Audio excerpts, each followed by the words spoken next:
नमस्ते विद्यार्थी मित्रांनो.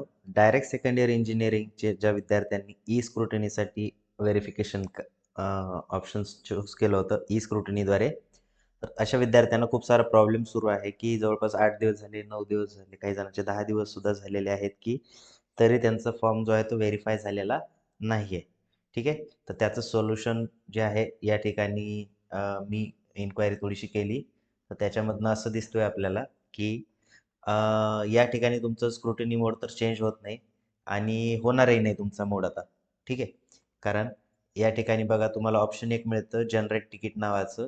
या ठिकाणी तुम्ही जनरेट तिकीटवरती क्लिक केल्यानंतर तुम्ही त्यांना मेसेज सेंड करू शकता रिगार्डिंग तुमची query.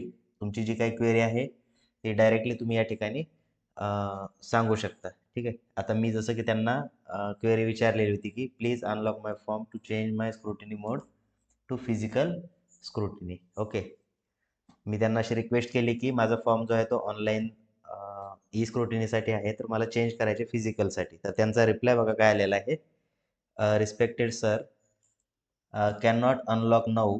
Candidate verification will be done before last date. लक्षात घ्या ही खूप महत्त्वाची गोष्ट आहे. Candidate verification will be done before last date. आता ही त्यांची रिस्पॉन्सिबिलिटी आहे की लास्ट डेट जी काही असेल तर लास्ट डेटच्या अगोदर तुमचं व्हेरिफिकेशन करणं हे त्यांची रिस्पॉन्सिबिलिटी आहे. त्यामुळे तुम्ही बिंदास राहायचं आहे. ज्या विद्यार्थ्यांचा ई स्क्रुटिनीद्वारे पिकअप केलेला आहे फॉर्म, अशा विद्यार्थ्यांनी टेन्शन घ्यायची गरज नाही आहे. त्यांचा फॉर्म जो आहे तो व्हेरीफाय होणार आहे लास्ट डेटच्या अगोदर. ओके. आलं लक्षात?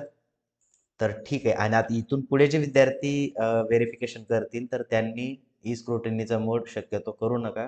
डायरेक्टली फिजिकल स्क्रुटिनी करा आणि जवळच्या एफ सी सेंटरवरती जाऊन तुमचं व्हेरिफिकेशन कंप्लीट करा आणि बिनधास्त राहा. ठीक आहे. अदरवाईज तुम्हालाही असंच प्रॉब्लेम येऊ शकतो. ठीक आहे. बघा या ठिकाणी तुम्ही जनरेट तिकीटमध्ये जाऊन तुमच्या ज्या क्वेरी आहेत त्या क्वेरी विचारू शकता. जसं की या ठिकाणी ॲड सब्जेक्ट याच्यामध्ये तुम्हाला जर चेंज इन कॅन्डिडेट टाईपमध्ये करायचं असेल तर तुम्ही या ठिकाणी ऑप्शन सिलेक्ट करू शकता. पेमेंट डिटेलमध्ये चेंज करायचं असेल, चेंज इन कॅटेगरीमध्ये चेंज करायचं असेल, पर्सनल डिटेलमध्ये चेंज करायचं असेल, क्वालिफिकेशन डिटेलमध्ये चेंज करायचं असेल, फोटोमध्ये चेंज करायचं असेल किंवा टाईपमध्ये किंवा अदर तुमची जे काही क्वेरी आहे ही या ठिकाणी तुम्ही सब्जेक्टमध्ये टाकू शकता. तसेच मेसेजमध्ये तुमची डिटेल जी आहे ती टाईप करायची आहे इंग्लिशमध्ये. ठीक आहे. आणि त्याच्यासोबत तुम्हाला अटॅचमेंट म्हणजे जर इन केस तुम्हाला सपोज या ठिकाणी काय करायचं आहे क्वालिफिकेशन डिटेलमध्ये तुमची एखादी व्हॅल्यू चेंज झाली. ठीक आहे. सपोज एखादा एक्झाम्पल घेऊया आपण की विद्यार्थ्यांना फोटोकॉपीसाठी अप्लाय केलेलं होतं. ठीक आहे. त्या विद्यार्थ्याचे मार्क जर चेंज झाले, अगोदरचे मार्क कमी होते, नंतर वाढले असतील.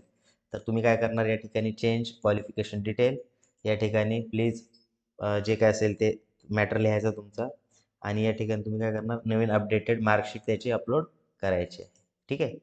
किंवा जर अदर एखादं कोणतंही पर्सनल डिटेल असेल, पर्सनल म्हटलं तर काय त्याची डेट ऑफ बर्थ चुकलेली असेल, काही एनी केस किंवा कॅटेगरी डिटेल असेल, तर या ठिकाणी तुम्ही टाकून त्या ठिकाणी जनरेट तिकीट करू शकता. जनरेट तिकीट केल्यानंतर त्याचा रिप्लाय सी-ई-टी सेलवाले लगेच देतात. ठीक आहे. आय होप तुम्हाला ही इन्फॉर्मेशन समजली असेल, है ना? या व्यतिरिक्त जर तुमच्या मनामध्ये काही डाऊट असेल रिगार्डिंग एनी तर तुम्ही कमेंट बॉक्समध्ये मेन्शन करू शकता. ठीक आहे. तर भेटूया आपण नेक्स्ट व्हिडिओमध्ये. Thank you and good night.